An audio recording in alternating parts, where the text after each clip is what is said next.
Hero MotoCorp was actually the first manufacturer to give us a 200cc plus motorcycle with the Charisma. It was so good that even I own one. However, they seem to have lost the plot with the updated Charismas, and now they're back in the 200cc segment with this motorcycle, the Hero Xtreme 200R, which takes on the segment best TVS Apache RTR 200 4V.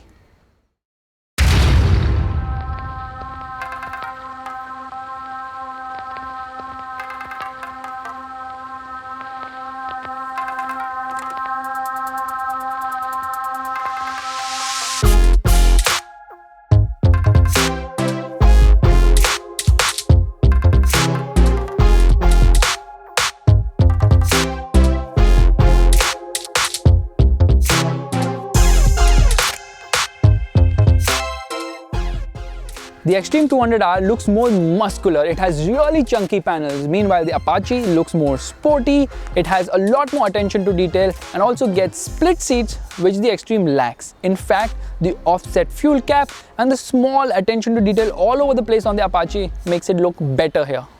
And that advantage of the aesthetics is carried over to the instrument cluster as well. The all-digital unit here offers a lot more information the Xtreme does with an analog digital unit, which doesn't offer much. The Apache 200 stands out by offering a 0 to 60 recorder, a lap timer, as well as a top speed recorder. It also gets a gear position indicator as well as a shift light. Both of these motorcycles have the identical seat height. However, in the Apache, due to clip-on bars, you sit a bit leaned in. Meanwhile, over here on the Xtreme, you are sitting upright. This is more comfortable for taller riders. Meanwhile, the Apache is very comfortable for shorter riders. In terms of practical bits, there's not much to choose from between both these motorcycles. Both the rear view mirrors don't offer a great view of what's behind. They're slightly better on the Apache 200. In fact, even the seating comfort is slightly better on the Apache 200 as the seat has just the right cushioning. In fact, even pillion comfort is better on the Apache, although the Xtreme is more of a commuter.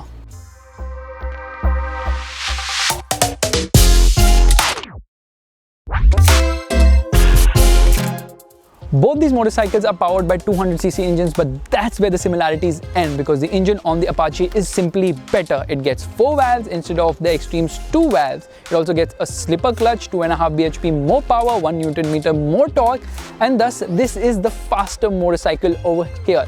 However, the Xtreme isn't bad at all because both these motorcycles are quite refined, and this motorcycle offers terrific mid-range punch. In fact, there is no low end, there is no top end, there is just plenty of mid-range on the Xtreme 200R. In stark contrast, the Apache 200 has great amount of low-end punch, and in front of the Xtreme 200R, the top end on this motorcycle does feel lively. And since the Xtreme 200R doesn't have a top end, it doesn't even have a good top speed. The Apache has a higher top speed, and it also has the slicker gearbox over here, although the clutch is light on both these motorcycles. Both these motorcycles have a very nice exhaust note. They sound bassy, and in terms of mileage and fuel tank capacity, there's not much to choose between either of these machines. Between both these motorcycles, it is the Xtreme 200R which has a softer suspension setup, thus it has the better ride between both these motorcycles. But the stiffer suspension setup on the Apache 200 lends it better handling characteristics. These clip-on bars inspire more confidence than the handlebar on the Xtreme 200R, and this motorcycle also remains more stable at higher speeds. The Xtreme 200R has a slightly wider front tire, and both of them have the same size rear tire. In terms of grip, there's not much to choose from. However, the Apache, being the better handler, tends to give slightly better grip and thus more confidence to ride hard and fast. The Xtreme 200R gets a single channel ABS unit, and while there's good feedback at the front, the rear lacks it completely and feels a bit wooden. In fact, braking power is quite weak at the rear, and thus if you brake really hard, then the rear tends to step out. Meanwhile, the Apache 200 gets dual channel ABS and also has the better stopping power over here. In terms of switchgear too, there's not much to choose from between both these motorcycles, but the Xtreme 200R gets the choke on the left side of the handlebar. The horn on the Apache 200 is better, it gets dual horns, meanwhile the Xtreme just gets a single horn. The foot pegs are center set, but the ones on the Apache 200 are retracting as well.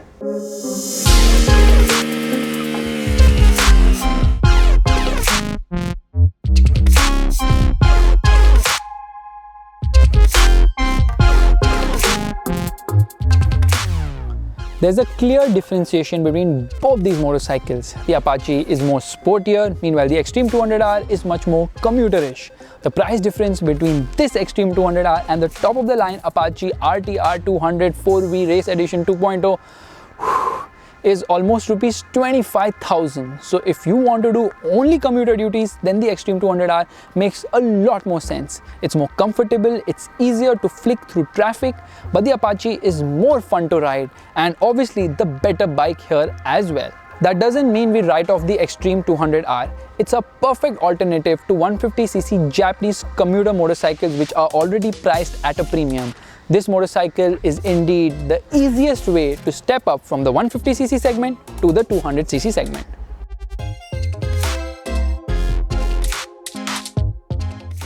Thank you so much for watching this video. If you liked it, make sure to give it the thumbs up, that's the like button, and also subscribe to the MotorBeam channel. From the complete MotorBeam team, we wish you a very happy Diwali. But hey, there's no Honda here. They don't have a 200cc motorcycle. Game over. Oh yeah.